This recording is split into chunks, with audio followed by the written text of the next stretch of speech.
जो ह्यून जो कि एक टॉम रेडर होता है कैसे उसका इस्तेमाल करके धोखे से उसे टॉम में एक मरने के लिए छोड़ दिया जाता है। और उसके आखिरी वक्त में अचानक एक हाई रैंक रैलिक उसको सेकंड चांस देते हुए वक्त में 15 साल पीछे भेज देता है, जहां उसे थोड़ी प्रॉब्लम फेस करनी पड़ती है, बट एंड में उसे सब समझ आ जाता है और उसे ये भी पता चलता है कि अभी तक इस दुनिया में टॉम्स और रैलिक यूजर्स अपेयर नहीं हुए हैं और ना ही किसी को टॉम की नॉलेज है। एंड में उसका सामना कुछ गुंडों से होता है जिनकी ह्यून अच्छे से धुलाई करता है, बट उनमें से एक के पास रैलिक को देखकर ह्यून थोड़ा शॉक हो जाता है। ह्यून उस गुंडे से वो नाइफ छीन लेता है और कहता है let me show you how to use this. वो नाइफ की पावर को एक्टिवेट करता है जिससे उसे एक एक्सरे टाइप विजन मिलता है, जिससे वो सबके वाइटल्स क्लियरली देख सकता है। विद इन सेकंड्स वो गायब होकर उन सब पर इतनी तेजी से अटैक करता है जिससे उन सबको संभलने का मौका नहीं मिलता। वो किसी की जान नहीं लेता, बस उनको इतना जख्मी कर देता है कि वो दोबारा खड़े ना हो सके। आफ्टर द फाइट उन गुंडों का बॉस अपनी बहन को कॉल लगाता है जो इन सब की बॉस होती है। वो उसे ह्यून से हुई फाइट के बारे में बताता है, पर वो लेडी इस बात पर बिलीव नहीं करती। पर कहानी में ट्विस्ट तो तब आता है जब पता चलता है कि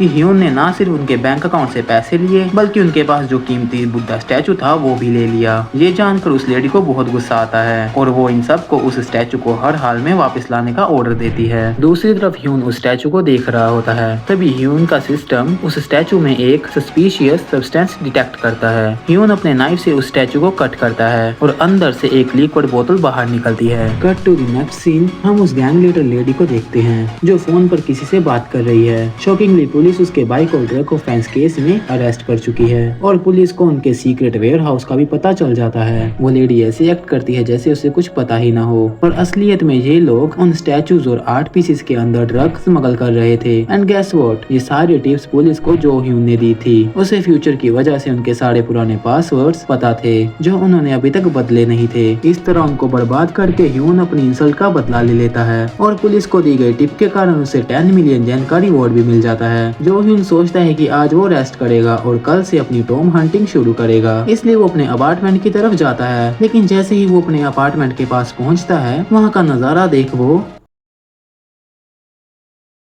ऐसे ही शौक हो जाता है। वहाँ एक नया टॉम्ब अपेयर हो चुका होता है। ह्यून उस टॉम्ब के थोड़ा और पास जाता है जहाँ वो एक लड़की को देखता है जो फोन पर किसी से बात कर रही होती है, जहाँ वो कहती है गवर्नमेंट को अभी तक इस टॉम्ब के बारे में पता नहीं चला है, इसलिए वो लोग जल्दी ही इसे एक्सप्लोर करके इसके ट्रेजर को हासिल कर लेंगे। हमें पता चलता है कि इस लड़की का नाम लिंडा वॉलकर है। तभी वहाँ एक और बंदा आता है जिसका नाम रियो कैंची होता है जो रिपब्लिक ऑफ बैंड की एक्सकैवेशन टीम से है। दोनों अलग काम करते हैं पर दोनों का गोल सेम है, इस टॉम्ब के रैली को कैप्चर करना। लिंडा CIA से है और कैंशी रिपब्लिक ऑफ बैंड से। ह्यून इन दोनों को देखकर समझ जाता है कि इन दो नमूनों को टॉम्स और उनके रैलिक्स की घंटा नॉलेज नहीं,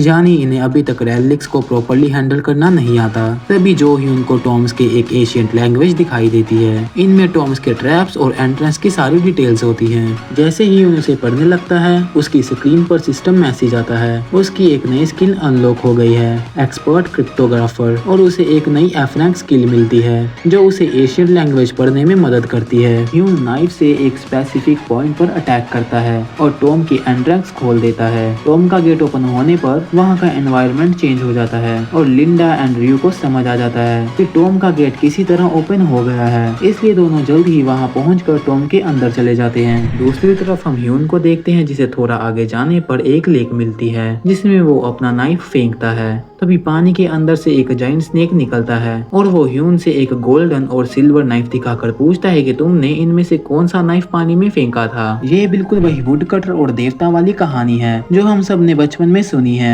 जो ह्यून समझ जाता है कि इस टॉम का डिफिकल्टी लेवल बहुत इजी है क्योंकि इस कहानी को हर कोई जानता है। जो ह्यून ईमानदारी से कहता है इनमें से कोई भी उसका नहीं है। वो स्नेक ह्यून की होनेस्टी से इम्प्रेस होकर ह्यून का असली नाइफ उसे वापस दे देता है। जो ह्यून रुकते हुए उस स्नेक से कहता है can I see that knife closely, और जैसे ही वो स्नेक के पास जाता है वो नाइफ लेकर सीधा उस पर ही अटैक कर देता है। ह्यून की अचानक इस अनप्रिडिक्टेबल मूव से तुम लोगों की तरह ही स्नेक भी शॉक हो जाता है। ह्यून बोलता है कि अगर वो गोल्ड और सिल्वर नाइफ ले लेता तो शायद वो भी एक कातिल बन जाता। एक्चुअली ह्यून को एक फ्यूचर का इंसिडेंट याद आता है जहाँ कैसे इस गोल्ड और सिल्वर एक्स रैलिक ने एक बंदे को कातिल बना दिया था। अब ह्यून और उस स्नेक के बीच बीच डेडली फाइट शुरू हो जाती है। ह्यून नाइफ की एबिलिटी का यूज करके उस स्नेक को बहुत बुरी तरह मार रहा होता है। फाइट के दौरान ह्यून हमें 3 इम्पोर्टेंट टर्म्स समझाता है जिससे रैली को कंट्रोल किया जा सकता है, जिसमें से पहली है एफिनिटी, एक ऐसी एबिलिटी जो तब मिलती है जब आप किसी रैलिक पर ट्रस्ट करते हैं और रैलिक खुद अपनी पावर आपको यूज करने देता है। और दूसरी है डोमिनेंस, जब आप फोर्सफुली मतलब जबरदस्ती किसी रैलिक से अपना ऑर्डर मनवाते हैं। And the third one is compatibility,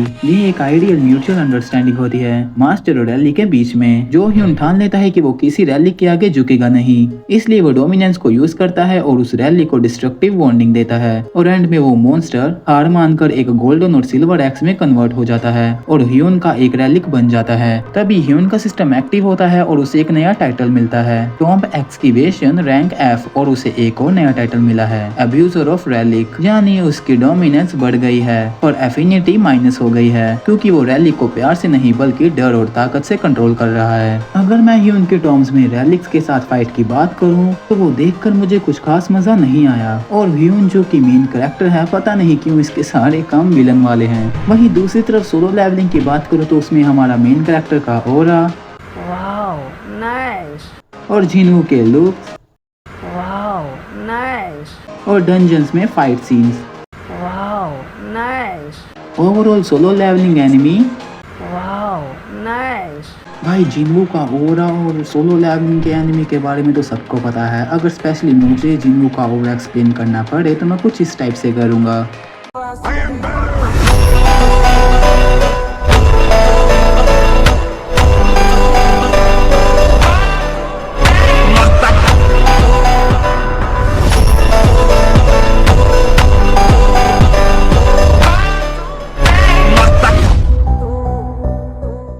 हाँ पता है मेरे एडिटिंग स्किल्स कुछ खास नहीं है, पर तुम लोग समझ गए, बस इतना ही काफी है। और मुझे जानना है कि किस किस का सोलो लेवलिंग एनिमी फेवरेट है। कहानी में वापस आते हैं, तभी वहाँ रियू और लिंडा पहुँचते हैं। उन दोनों को आता देख ह्यून छुप जाता है। रियू लेक में एक रैलिक फेंकता है पर कुछ नहीं होता। ये सब भी ह्यून देख रहा होता है और एक ईवल स्माइल देता है क्योंकि ह्यून ने पहले ही टॉम क्लियर कर लिया था। लिंडा रियू को ऐसा करता देख समझ जाती है कि रिपब्लिक ऑफ बैंड के पास एक ऐसा रैलिक है जो फ्यूचर प्रेडिक्ट करता है और रियू उसी की फ्यूचर प्रेडिक्शन के मुताबिक यहाँ आया था। तभी वो टॉम डिस्ट्रॉय होने लगता है, जिस कारण वो दोनों वहाँ से बाहर की तरफ भागते हैं। इधर हम उस गैंग लीडर लेडी के बचे कुछ लोगों को देखते हैं जो पुलिस रेड के बाद गुस्से में है। उनका एक मेन बंदा है नोबुरू, जो ह्यून को इन सब का जिम्मेदार ठहराता है और बहुत बोल रहा होता है। तभी उसे जो ह्यून का कॉल आता है जिसे देख वो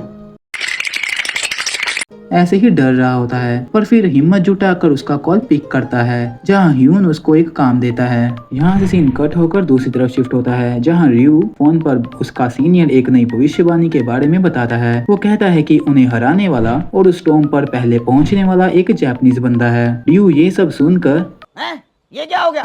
ये क्या सुन रहा हूँ मैं? ऐसे ही रिएक्ट करता है और हमें पता चलता है कि ये भविष्यवाणी करने वाला एक बच्चा है जो कि एक पावरफुल रैलिक यूजर है। सीनियर रियू को कहता है कि वो उस जापानीज बंदे से बचकर रहे क्योंकि फ्यूचर में वो पूरी दुनिया पर अपना कब्जा करने वाला है। दूसरी तरफ ह्यून नोबुरू के साथ एक डील करता है। वो उसे एक सीक्रेट प्लेस के बारे में बताता है जिसका नाम मिडास है, जो लॉस वेगस में है और जहाँ बड़े बड़े इनलीगल रैलिक्स का ऑक्शन होता है। जो ह्यून नोबुरू को वहाँ जाकर एक जे के नाम के बंदे को ढूंढने को कहता है। जो ह्यून उसे इस काम के अच्छे पैसे देने का वादा करता है। पहले तो नोबुरू मना करता है, पर ह्यून के धमकाने पर वो इस काम के लिए मान जाता है। अगली सुबह जो ह्यून रेडी होता है नए रैलिक्स की हंटिंग करने के लिए, तभी न्यूज में इस महीने के 4th मर्डर की खबर आती है जहां सस्पेक्ट ने खुद सुसाइड कर ली थी। जो ह्यून सोचता है कि ऐसी अजीब चीजें फ्यूचर में भी हो रही थी। जब टॉम्स पहली बार आए थे तभी रास्ते में अचानक से रियू ह्यून से टकराता है। ह्यून रियू को पहचान लेता है पर उसे इग्नोर करके आगे बढ़ता है। रियू उसके इस बिहेवियर के कारण उसे रोकता है और उस पर गुस्सा करता है। ह्यून रियू को वहाँ देख समझ जाता है कि जल्दी यहाँ टॉम्ब अपीयर होने वाला है। तभी अचानक से ह्यून उस पर अपनी ड्रिंक गिरा देता है, जिस कारण रियू ह्यून पर और भी भड़क जाता है। ह्यून नोटिस करता है कि रियू के पास एक रैलिक है। फिर ह्यून चुपके से रियू का रैलिक चुरा लेता है। तभी वहाँ एक हाई लेवल अर्थक्वेक आता है, जिसका मतलब है कि एक जल्द ही नया टॉम्ब अपीयर होने वाला है। जो ह्यून के चेहरे पर एक बैड स्माइल है। और इधर रियू को फोन पर अलर्ट मिलता है कि वो जापानीज लड़का उसके काफी करीब है। रियू का शक सीधा जो ह्यून पर जाता है और इसी के साथ एपिसोड यहीं पे खत्म हो जाता है।